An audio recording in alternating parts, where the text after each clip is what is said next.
हाँ जी, तो कैसे हो आप सब लोग? मैं फिर से आपके सामने हाजिर हूँ नया वीकली बाजार टॉक लेके।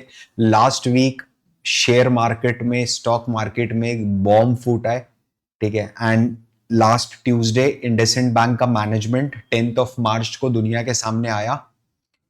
इंडिया का 5वां सबसे बड़ा बैंक है और वो आके बोलता है कि हमसे एक गलती हो गई। समझना, मार्केट ने उस गलती को कैसे लिया वो समझिए। स्टॉक एक ही दिन में 27% क्रैश कर गया। ये इंडिया की हिस्ट्री में 5वां सबसे बड़ा सिंगल डे फॉल था किसी भी स्टॉक में।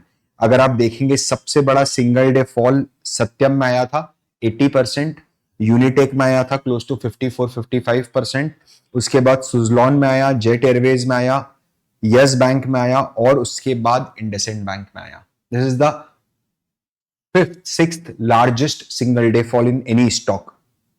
क्या होता है ब्रो, अपन है ना सीधे मुद्दे पे आ जाते हैं कि ये हुआ क्यों। ठीक है, देखो, आपको बैंक का धंधा समझना पड़ेगा कि बैंक एक्चुअली में करता क्या है। बैंक क्या करता है, लो कॉस्ट पे डिपॉजिट लेता है, लोगों से पैसा उठाता है, करंट अकाउंट में, सेविंग अकाउंट में, दूसरे बैंकों से लोन ले लेता है ना, और उनको लेंड कर देता है, उनको लोन पे दे देता है हायर इंटरेस्ट में।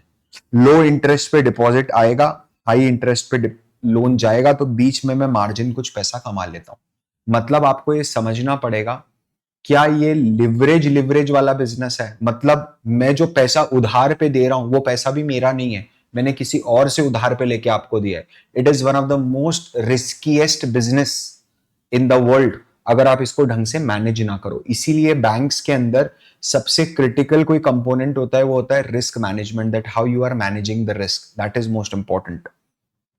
बैंक के दूसरे भी बिजनेस होते हैं जिनके थ्रू बैंक पैसा कमाता है, बिल्कुल होते हैं। इंश्योरेंस है, ब्रोकिंग है, ट्रेडिंग है, एडवाइजरी फीस है, ट्रांजेक्शन फीस है, क्रेडिट कार्ड फीस है।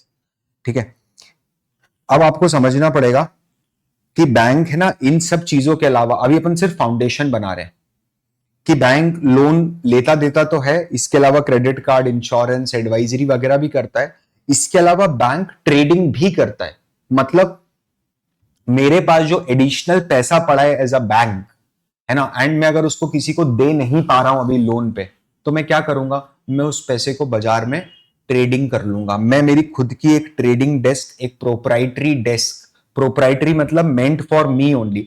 क्या बैंक दूसरों के बिहाफ पे ट्रेडिंग करता है? नहीं करता। बैंक खुद के लिए ट्रेडिंग करता है, दैट इज प्रोप्राइटरी डेस्क। ये इसमें अपने खुद के बेट्स लेते हैं, इसको स्पेक्युलेटिव ट्रेडिंग बोलते हो आप। स्पेक्युलेटिव ट्रेडिंग मतलब मैंने कुछ एनालाइज करा और ये सोचा कि आगे ये हो जाएगा, है ना। बट इसको करने के लिए वो अपने आप को प्रोटेक्ट भी करके रखते हैं, उसको हेजिंग बोलते हैं। हेजिंग मतलब किसी भी कारण से, जैसे आप ट्रेड में बाय साइड गए हो, है ना, अगर आपने ये ट्रेड को हेज नहीं करा है तो बाय साइड में आपका प्रॉफिट होगा, और अगर मतलब ऊपर गया स्टॉक तो आपका प्रॉफिट होगा, लेकिन अगर स्टॉक नीचे आ गया तो आपका नुकसान हो जाएगा। उसके अगेंस्ट में अगर ये शेयर आपने हेज करा हुआ है, पोजीशन आपने हेज करी हुई है, तो जब ऊपर जाएगा तब तो आपका प्रॉफिट है, लेकिन नीचे जब जाएगा ना, तब या तो आपका लॉस बिल्कुल भी नहीं है, या एक फिक्स्ड अमाउंट का लॉस है, बहुत मिनिमल लॉस, अनलिमिटेड लॉस नहीं है। मैंने अनलिमिटेड लॉस को रेस्क्यू कर लिया, इसको हेजिंग बोलते हैं। ठीक है, प्रॉब्लम कहां पर आ रही है? पूरी प्रॉब्लम अगर कोई सिंगल लाइन में पूछे कि इंडसइंड बैंक में क्या हो गया, वो बताओ। फॉरेक्स करेंसी की जो लाइबिलिटी है, उसकी अकाउंटिंग ही सबसे बड़ा चैलेंज था इन लोगों के लिए। मैं इसको आपको पूरा डिटेल में तोड़ के समझाता हूं। उसके पहले अपने को यह समझना है कि बैंक का कोर बिजनेस कैसे रन होता है, वो मुझे पता है। बैंक कौन से दो अलग अलग सोर्सेस से पैसा कमाता है, वो भी मुझे पता है। मैं है ना, मुझे पता है इसमें आगे है नहीं, तो I just explain it to you. देखो भाई, एक बैंक है ना, इस बैंक में अलग अलग डिपार्टमेंट्स बने होते हैं। ठीक है, मैं है ना, अभी हम यहां पर दो डिपार्टमेंट्स के ऊपर बात करते हैं। एक डिपार्टमेंट है जिसका नाम है असेट लाइबिलिटी मैनेजमेंट, इसको प्यार से एएलएम भी बोलते हैं। और दूसरा एक डिपार्टमेंट है जिसको बोला जाता है ट्रेडिंग डेस्क।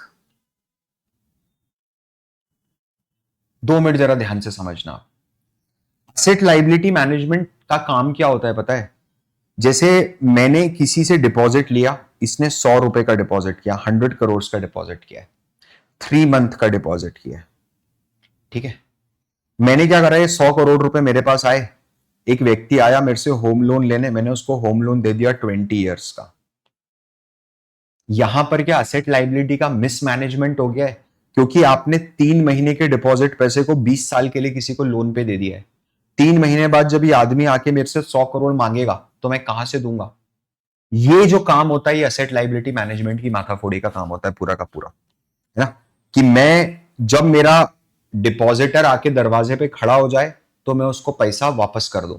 ये इंपॉर्टेंट है। ट्रेडिंग डेस्क मैंने आपको समझाया जो अपने बिहाफ पे ट्रेड करता है। अब देखना होता क्या है, बैंक को है ना, बैंक को फंडिंग चाहिए होती है, समझना। बैंक को फंडिंग चाहिए होती है। फंडिंग कहां से मिलेगी? या तो ऐसे तो डिपॉजिट, सेविंग, बैंक अकाउंट वगैरह हर तरफ से फंडिंग मिल सकती है। मैं अभी इस समय फॉरेक्स फंडिंग की बात कर रहा हूं। तो या तो मैं फॉरेन करेंसी के अंदर बोरोइंग कर लूं, बोरो फ्रॉम अदर बैंक, कि मैंने मॉर्गन स्टैनली से थोड़ा लोन ले लिया, या फिर मैं फॉरेन करेंसी में डिपॉजिट एक्सेप्ट कर लूं। जो मेरे एनआरआई भाई लोग वहां पर हैं, ये लोग मेरे को डिपॉजिट दे दें। जो मेरे दूसरे इंटरनेशनल क्लाइंट्स हैं, ये लोग मुझे डिपॉजिट दे दें, तो मेरे पास यूएसडी के अंदर पैसा आ जाएगा। यूएसडी में लोन लेने का जो एक सिंगल मोटिवेशन होता है वो यही होता है कि वहां पर आपको इंटरेस्ट रेट बहुत कम मिलता है। यहां तक सब लोगों को क्लियर है? अब देखना डिस्क्रिपेंसी हो का रही है, ये अगर समझ जाओगे ना तो सब कुछ इजी हो जाएगा। मैंने डिपॉजिट जो एक्सेप्ट करा वो फॉरेन मनी में करा, मैंने जो लोन दिया फिर उस फॉरेन मनी को मैंने कन्वर्ट करा इंडिया में, और मैंने लोन दिया रुपी में। मैंने इंटरेस्ट रुपी में पे करा, लिया, रिसीव करा। मैंने फॉरेक्स फॉरेन से डिपॉजिट लिया, मान लो $1 मिलियन का, मैंने उसको कन्वर्ट करा। भी आज एग्जाम्पल भी है, मैंने उसको कन्वर्ट करा। $1 मिलियन का से फॉर एग्जाम्पल मान लीजिए आपका 7.5 करोड़ रुपए कन्वर्ट हुआ, 75 रुपीज का डॉलर का रेट है। 7.5 करोड़ रुपए को मैंने यहां पर लोन दे दिया आईएनआर में, रुपए में। तो जो मेरे को इंटरेस्ट मिलेगा वो रुपीज में मिलेगा, ठीक है। जो मुझे इंटरेस्ट देना है डिपॉजिट में वो यूएसडी में देना है। ये जो मेरा इंडियन रुपी लोन का जो रीपेमेंट होगा वो भी रुपी में होगा। और वो जो डिपॉजिट है फॉरेक्स का, फॉरेन डिपॉजिट है, वो जब मुझे वापस लौटाने तो मेरे को फिर से यूएसडी में लौटाना है। सिंपल सा चेन समझ लो, यूएसडी में पैसा उठाया, आईएनआर में लगाया, एंड फिर से कन्वर्ट करके यूएसडी में लौटाया। ये चेन बनती है, ठीक है।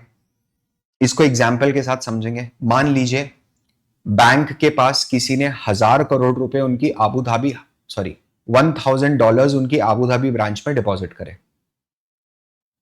जब डिपॉजिट करे तो बैंक ने बोला 3% का रेट है, 3% का रेट है, और 87 रुपीज पर डॉलर का एक्सचेंज रेट उस टाइम पर चल रहा था मार्केट में। तो ये 1,000 रुपए में बैंक जब ये $1,000 को आईएनआर में कन्वर्ट करा एट द रेट 87 रुपीज से, तो ये 87,000 का लोन हो गया। 87,000 रुपीज बैंक के पास टेबल पे आ गए। बैंक ने इसको 10% रेट ऑफ इंटरेस्ट से लोकल लेवल पे लोन दे दिया। अब क्या हुआ, बैंक ने 1 साल के बाद $8,700 का ब्याज कमाया, ठीक है। अब जब ये $1,000 वापस करने की बारी आई, समझना, जब रीपे करने की बारी आई, तो मैंने ये जो 87,000 का कन्वर्ट करा था आईएनआर में, इसको मेरे को फिर से यूएसडी में कन्वर्ट करना पड़ेगा।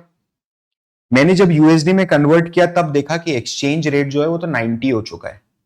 जब मैंने यूएसडी से आईएनआर में कन्वर्ट किया तब एक्सचेंज रेट 87 था, तो $1,000 मेरे को 87 में मिले। जब मैं वही $1,000 फिर से खरीदने जा रहा हूं तो अब 87,000 रुपीज में लेके गया उसके पास, उसने मना कर दिया मेरे, बोले 87,000 में पुराने जमाने की बात हो गई है, अब ये पैसा आपको 90,000 में मिलेगा, क्योंकि आज रेट डॉलर का 90,000 है, समझना। तो मुझे जब इसके ऊपर इंटरेस्ट भी पे करना है ना 3% का, तो मुझे 1,030 रुपए जो लौटाने, $1,030 जो लौटाने, उसके लिए मेरे को 92,700 रुपीज का एक्स्ट्रा पेमेंट करना पड़ेगा। आप समझ नहीं रहे हो यहां पर, ये तो नुकसान का सौदा हो गया ना मेरे लिए। 3% का ब्याज देना था वो समझ में आता है, लेकिन प्रिंसिपल अमाउंट ही बढ़ गया। अभी कल को मान लो 90 की जगह 99 हो गया तो डॉलर में तो नब जाऊंगा 12 के भाव। मेरा तो जो प्रॉफिट का मोटिव है पूरा नुकसान में आ जाएगा। नुकसान करते हुए धंधा थोड़ा ना करना है। एंड इसको अवॉइड करने के लिए बैंक क्या करता है, बैंक अपना एक एक्सपोजर हेज करता है। कारण क्या है, बैंक का काम इंटरेस्ट कमाना और इंटरेस्ट देना है। बैंक का काम फॉरेन करेंसी का लॉस एक्सेप्ट करना नहीं है। समझना, ध्यान से समझना। तो बैंक क्या बोलेगा, बैंक के पास जैसे यार $1000 का डिपॉजिट आया, अब बैंक परेशान है क्योंकि 1000 इंटरनेशनली लोन नहीं दे रहा है, वो इंटरनेशनली पैसा रेस कर रहा है। तो पैसे को इंडिया में तो लाना ही पड़ेगा क्योंकि इस पैसे पे कमाई करनी है आपको। तो जैसे ही बैंक ने $1000 का डिपॉजिट लिया, बैंक जाके सीधे असेट लाइबिलिटी डेस्क को बोलता है कि भैया एक काम करना, ये इंश्योर करना कि जब ये डिपॉजिटर अपने पास पैसा लेने आए तो अपने पास $1000 इंटैक्ट हो, साथ में अगर कोई फॉरेन करेंसी ऊपर नीचे हो जाती है तो मेरा कोई नुकसान नहीं होना चाहिए। The only thing I want to pay is interest, that's it, no foreign currency exposure. ये असेट लाइबिलिटी मैनेजमेंट डेस्क को इंटीमेट करा गया। अब आप समझिए दो तरीके से हेजिंग होती है, ठीक है। असेट लाइबिलिटी मैनेजमेंट ने क्या करा, असेट एक होता है इंटरनल हेजिंग, ये समझना पड़ेगा आपको। इंटरनल हेजिंग समझनी पड़ेगी। अगर हेजिंग समझ में नहीं आ रही तो मैं 1 सेकंड लेके समझा देता हूं। मान लीजिए आपने डाबर का स्टॉक खरीदा,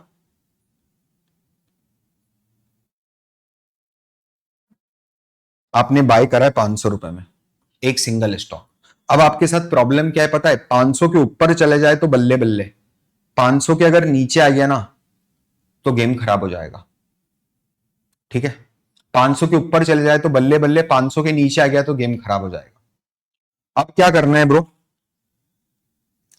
मान लीजिए ये स्टॉक 490 रुपीज आ गया तो मुझे तो ₹10 का लॉस है। तो मैं क्या करता हूं पता है, मैं है ना डाबर का 500 का पुट खरीद लेता हूं। तो जैसे ही डाबर ₹500 के नीचे आएगा तो स्टॉक से जो मुझे लॉस हो रहा है ना वो मेरे पुट से कंपनसेट हो जाएगा। ये होती है हेजिंग, समझ में आ रही है। और जैसे ही ये ऊपर जाता है तो ये तो इंश्योरेंस है, ऊपर गया तो कुछ भी नहीं, कैंसिल करवा देंगे इसको, जो प्रीमियम लग गई वो लग गई, दैट्स इट। मैंने इसको बहुत डिटेल में NISM 8 में कवर किया, डेरिवेटिव्स में, ध्यान से समझना।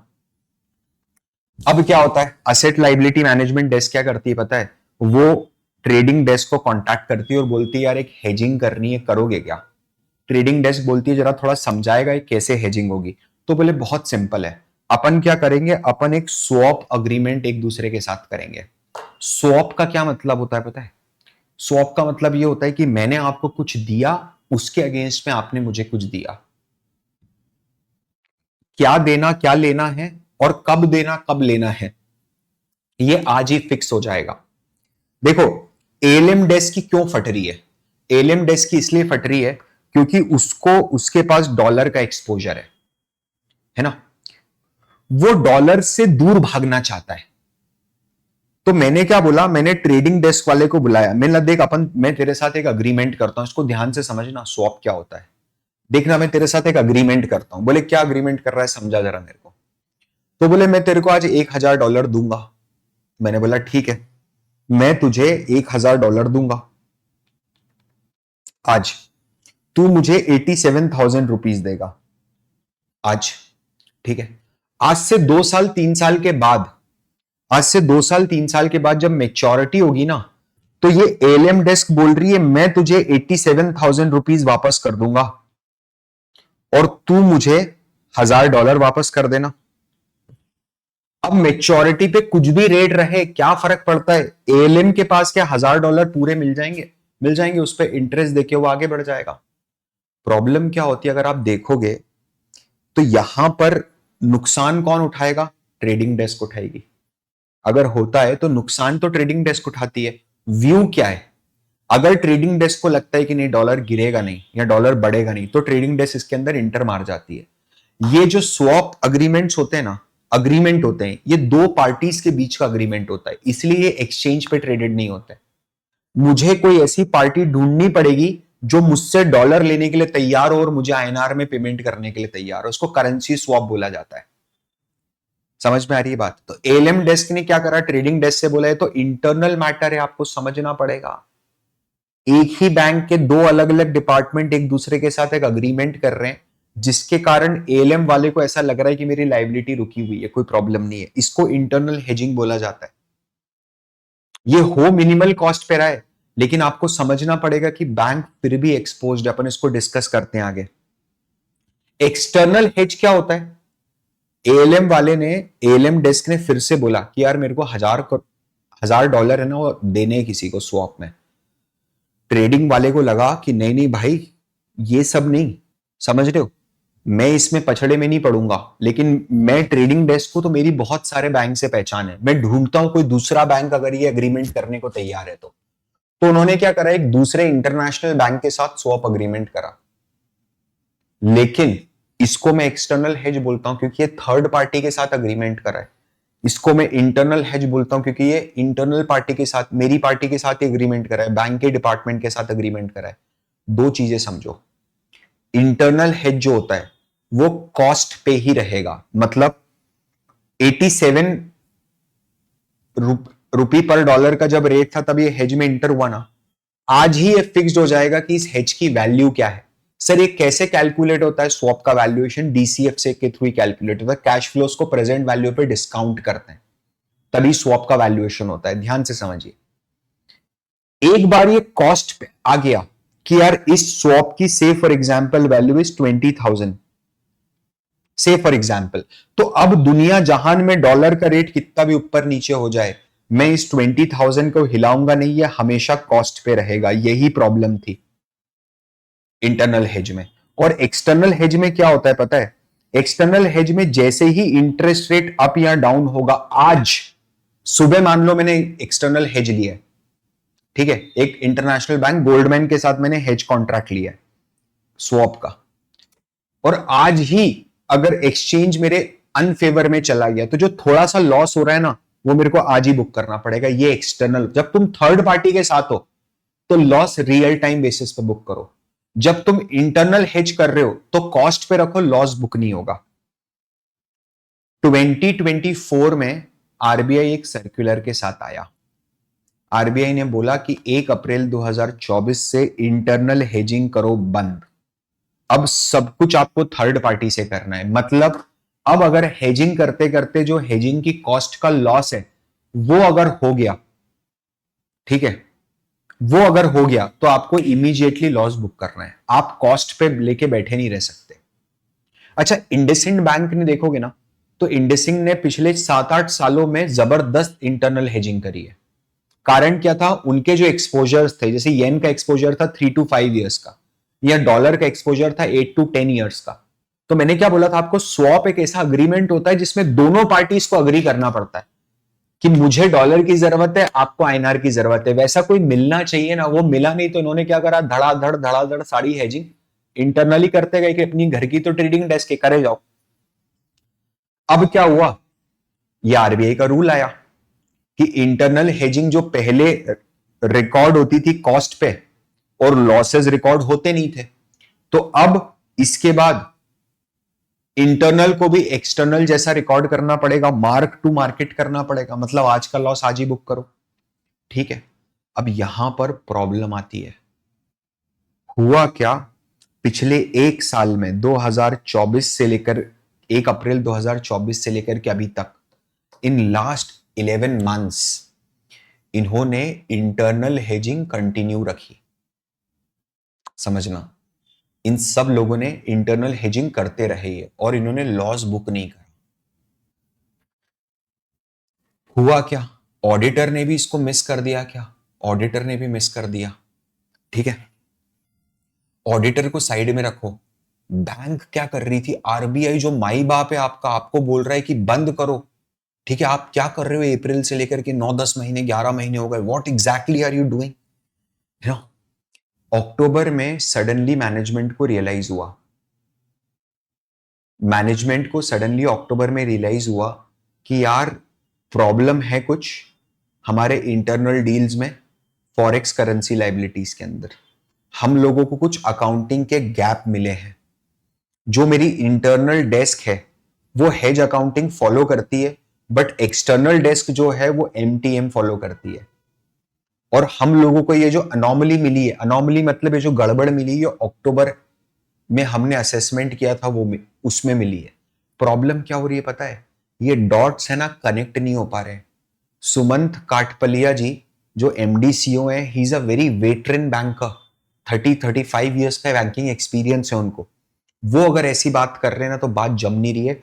इसके रेड फ्लैग्स अपन एक एक करके ओपन करते हैं कि क्या क्या रेड फ्लैग्स हैं आरबीआई, मतलब हमें क्या क्या रेड फ्लैग्स दिख रहे हैं अपेरेंटली। नंबर 1, एक तो देखो, सुमंत कपारिया जी 2020 में बैंक को ज्वाइन किए थे कोविड के पीक में, और इनका काम था कि मेरे को कॉर्पोरेट लोन की ग्रोथ करनी है और डिजिटल एक्सपेंशन करना है बैंक का। 37 ईयर्स का एक्सपीरियंस है बैंकिंग का। लेकिन होता क्या है ना, आरबीआई जो है वो तो बैंकर्स का बैंक है। आरबीआई ये इंश्योर करता है कि बैंक को जो चलाए व्यक्ति वो एक तो क्वालिफाइड हो, एथिकल हो, और वो लीडरशिप बहुत स्टेबल होना चाहिए, ताकि लोगों का जो पैसा जमा है वो जमा रहे, वो सेफ रहे, और पूरे इकोनॉमी में, पूरे सिस्टम में एक फाइनेंशियल स्टेबिलिटी का मेंटेनेंस हो, फाइनेंशियल स्टेबिलिटी मेंटेन रहे। तो जब भी बैंक को कोई सीईओ अपॉइंट करना पड़ता है तो बोर्ड से, शेयर होल्डर से तो अप्रूवल होती है, फाइनल अप्रूवल आरबीआई देता है, अपॉइंटमेंट के टाइम पर भी और एक्सटेंशन के टाइम पर भी। और जनरली किसी बैंक के सीईओ का जो टेनोर होता है वो 3 इयर्स टू 5 इयर्स का टेनोर होता है, और इसको आप एक्सटेंड तभी कर सकते हो जब आरबीआई का आपको अप्रूवल मिलता है। अब हुआ क्या, सुमंत काटपालिया जी का टर्म खत्म होने वाला था, 5 इयर्स पूरे होने वाले मार्च में। तो उन्होंने बोला कि माई बाप, आरबीआई को बोला कि माई बाप 3 साल का एक्सटेंशन और ग्रांट कर दो। ठीक है, आरबीआई ने सिर्फ 1 साल का एक्सटेंशन ग्रांट करा। क्या ये रेड फ्लैग नहीं है आपके हिसाब से? अगर आरबीआई को सब कुछ सही लगता, आरबीआई को वो व्यक्ति कंपिटेंट लगता, तो आरबीआई 3 साल का एक्सटेंशन ग्रांट करता। आरबीआई ने 1 साल का एक्सटेंशन ग्रांट करके ये मैसेज दे दिया है कि भैया 1 साल का टाइम है, दूसरा सीईओ ढूंढ लो, इसको वापस नहीं बनने दूंगा मैं सीईओ। करेक्ट? और ये पहली बार ऐसा नहीं हो रहा है। 2023 में भी उन्होंने 3 साल का एक्सटेंशन मांगा था और उन्हें 2 साल का एक्सटेंशन ही आरबीआई ने दिया। ठीक है, सीईओ इतना इंपॉर्टेंट क्यों है किसी भी कंपनी के लिए, खासकर किसी बैंक के लिए? मैंने बोला था आपको, banking is a leveraged business, उधार लेके उधार देता हूं। क्या ये पूरा का पूरा धंधा ही ट्रस्ट पे टिका हुआ है? फर्क नहीं पड़ता आपका शिप ब्लैक पर्ल हो कि टाइटैनिक हो, अगर एक्सपीरियंस्ड सेलर नहीं है, कैप्टन कप्तान एक्सपीरियंस नहीं है, तो जहाज तो डूबना ही डूबना है, भले कुछ भी कर लो आप, whatever you want to do. Company के सीएफओ ने भी रिजाइन कर दिया। आप देखिए कैसे रिजिग्नेशन हुआ। 20 जनवरी को शाम को 6:30 बजे न्यूज आई कि सीईओ गोविंद जैन रिजाइंड। ठीक है, और 21 जनवरी को बोला कि अरुण खुराना जो डेप्यूटी सीईओ है वो सीएफओ की पोजीशन लेंगे। यूजुअली क्या होता है ना, ये भी एक बहुत बड़ा रेड फ्लैग है, आपने विद इन 24 आवर्स अपने सिपाही बदल दिए। आप ये समझिए, जब भी कोई बड़े पोजीशन से एग्जिट ली जाती है, जैसे सुंदर पिचाई सर अगर आज एग्जिट लेंगे गूगल से, तो ऐसा थोड़ा है कि आज रेजिग्नेशन लिखा और कल से मैं काम पे नहीं आ रहा, ऐसा नहीं होता ना। आप मल्टी बिलियन डॉलर ऑर्गेनाइजेशन चला रहे हो, आप एक बैंक चला रहे हो, इंडिया का 5th लार्जेस्ट बैंक चला रहे हो। आप ऐसा थोड़ा ना बोल सकते कि मैं कल से नौकरी पे नहीं आऊंगा। कुछ एक्सट्रीम हुआ होगा। कारण क्या होता है, जैसे बहुत सिंपल प्रोसेस है ना, आपकी इच्छा है आज छोड़ के जाने की फॉर अ जेन्युइन कॉज, की नहीं यार बहुत बैंक बैंक कर लिया, बच्चों के साथ टाइम स्पेंड करना, यूएस जा रहा हूं, तो आपको पहले बोर्ड को इंटीमेट करना पड़ता है, फिर मैनेजमेंट को इंटीमेट करना पड़ता है, मैनेजमेंट बोर्ड को इंटीमेट करेगा कि I want to leave the job. ठीक है, बोर्ड एक नए बंदे को स्काउट करता है, ढूंढता है, वो नया बंदा ज्वाइन करता है, आप उसको ट्रेन करोगे अगले 3 महीने, ट्रांजिशन पीरियड होता है मिनिमम 3 to 6 ईयर्स का। जैसे गूगल जैसी कंपनी में तो ट्रांजिशन पीरियड 1 ईयर का होता है, 1 साल बाद रिटायर होगा। ठीक है, स्टारबक्स जैसी कंपनी में 1 साल का ट्रांजिशन पीरियड होता है। इसके बाद क्या हुआ पता है, कुछ और प्रॉब्लम्स भी सामने आने लगी जो बहुत अपेरेंटली थी। जैसे 28 फरवरी को 2200 करोड़ रुपए का नया निवेश हुआ इंडसइंड बैंक में, क्योंकि इंडसइंड बैंक को एमएससीआई, मॉर्गन स्टैनली का जो इंडेक्स है उसमें इंक्लूड करा गया 1000 रुपए के एवरेज से। तो जैसे ही मॉर्गन स्टैनली के इंडेक्स में इंक्लूड करा गया, जितने भी म्यूचुअल फंड्स वो इंडेक्स फंड चलाते हैं उन सब ने इंडसइंड बैंक के शेयर्स खरीदे। 2200 करोड़ रुपए की बाइंग हुई, बेच दिए शेयर किसी पार्टी ने इन लोगों को। समझ रहे हो, ये हो रहा है। खरीदे तो किससे खरीदे, किसी ने तो 1000 रुपए में माल बेच दिया अपना ऊपर। समझ रहे हो आप मेरी बात। और 7 दिन के अंदर अंदर स्टॉक 660 रुपए। क्या मेघल तलाटी सर ने बोला है कि क्या इंडसइंड बैंक का मैनेजमेंट वेट कर रहा था एमएससीआई का, कि एमएससीआई के अंदर ये इंक्लूजन हो जाए, थोड़ा पैसा आ जाए, उसके बाद ये चीज बाहर निकाल देंगे। और भी बहुत सारी प्रॉब्लम्स है। सीईओ ने 80% माल, सुमंत कपाटिया जी ने, उनके पास जो शेयर थे, उनको जो शेयर मिले थे, ठीक है, 518 रुपए पे शेयर मिले थे उनको कंपनी से, उसको उन्होंने टॉप पे जून में बेच दिया 1500 रुपए में। सीईओ ने, कंपनी के सीईओ ने, डेप्यूटी सीईओ अरुण खुराना जी ने 1567 1499 में शेयर बेच दिए 1500 में। दोनों ने साथ में शेयर बेचे, सुमंत कपाटिया ने और अरुण खुराना ने। समझ रहे हो। अब ये दोनों बोल रहे हैं कि हमको तो पता ही नहीं था कि बैंक में क्या चल रहा है। ये ऐसा स्टेटमेंट दिया आगे कि हमको तो अभी अभी ये जानकारी। अरे अभी अभी जानकारी मिली तो तुम टॉप पे कैसे बेच के निकल गए माल? अगर मैनेजमेंट ही टॉप पे माल खाली कर रहा है, समझ रहे हो, it is a big big deal for us. अब क्या हुआ, मार्केट ने भी साइन देना शुरू करे। मार्केट ने कैसे साइन दिए वो मैं समझाता हूं। पिछले साल अगर आप देखोगे मार्च से अक्टूबर तक, तो जो ओपन पोजीशंस होती है ना, एवरेज लेवल पे बताऊंगा मैं अभी ओपन पोजीशंस क्या होती हैं, वो 35,000 टू 60,000 थी। मतलब ऑन एन एवरेज 35,000 से 60,000 ट्रेड्स ओपन थे। जो ट्रेड ले रहे हैं, जो प्रॉफिट लॉस में इंटरेस्टेड है, मैं इन्वेस्टमेंट की बात नहीं कर रहा हूं, मैं डेरिवेटिव ट्रेड्स की बात कर रहा हूं, वो सडनली नवंबर 2024 से मार्च 2025 में आते आते 90,000 हो गए। डबल से ज्यादा हो गए, 35,000 टू 90,000। सर ये ओपन पोजीशन होती क्या है? ओपन पोजीशन मतलब कितने ज्यादा लोग उस ट्रेड को कर रहे हैं।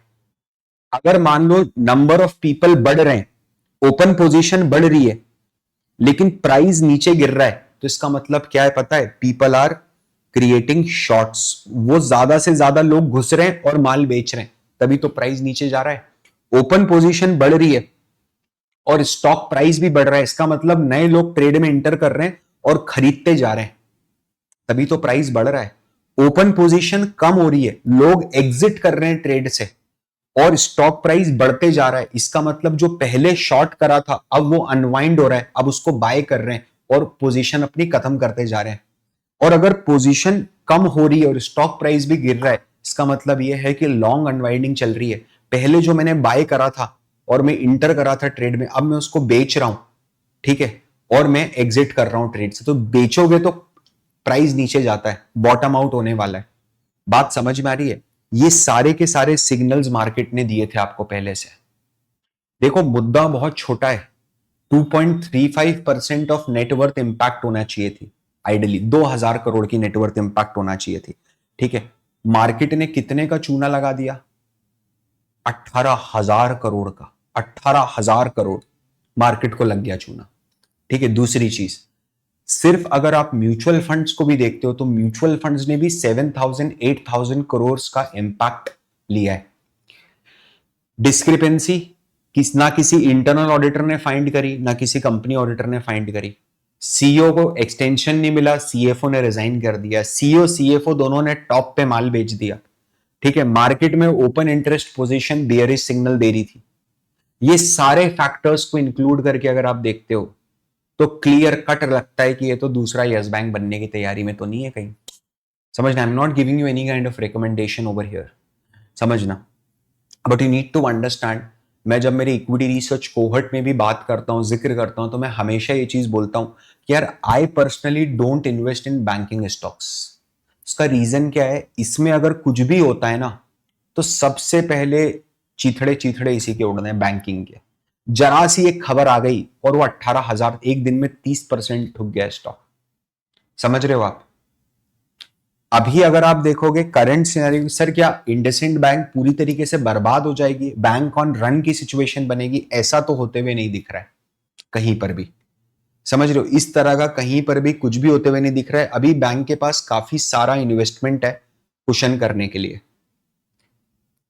बट फिर हम क्या करें, शेयर होल्डर क्या करें? शेयर होल्डर को अभी कुछ भी क्लैरिटी नहीं है। जो शेयर होल्डर्स हैं उनको कोई क्लैरिटी नहीं कितना अमाउंट है, क्या अमाउंट है, ठीक है। अभी कंपनी के एक्सटर्नल ऑडिटर्स और रेगुलेटर्स भी इसको वॉच कर रहे हैं क्लोजली। आरबीआई इंस्पेक्शन बिठाएगा, आईसीआई इंस्पेक्शन बिठाएगा, ऑडिटर्स को देखेगा कि क्या हो रहा है क्या नहीं हो रहा है।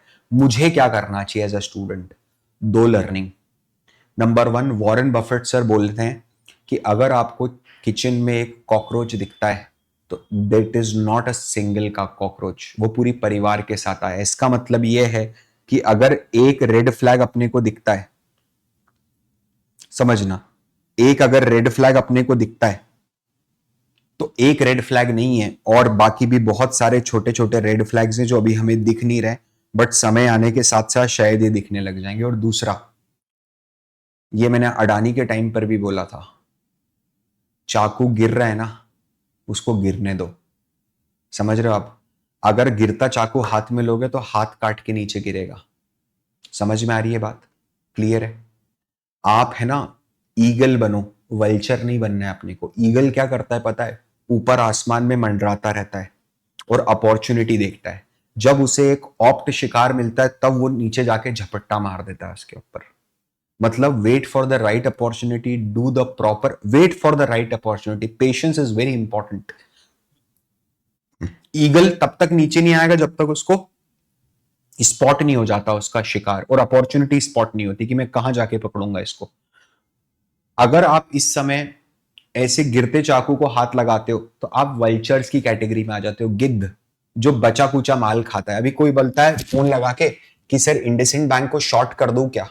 मैंने बोला एक दिन में 30% जो स्टॉक नीचे गिर गया हो उसमें अब क्या ही रस बचेगा तेरे लिए? समझ रहा है? आखिरी का माल क्यों उठाने का अपने को? अपन अपने मेहनत से समझ के चीजों को, और अभी तो अपन स्टूडेंट ही हैं। समझ रहे हो? अभी क्या जल्दी है पैसा बनाने की? बन जाएगा ब्रो पैसा, एक साल में बनेगा पूरे जीवन भर का पैसा। समझ रहे हो? अभी सिर्फ सीख लो अच्छे से। आई होप आपको ये सेशन बहुत अच्छा लगा होगा, आपको सीखने को मिला होगा। Thank you so much. This has been brought to you by the valuation school team, so I am really thankful to all of them. And या मैं आपसे मिलता हूँ अगले सेशन में, तब तक के लिए this is Parth Verma signing off. Bye bye.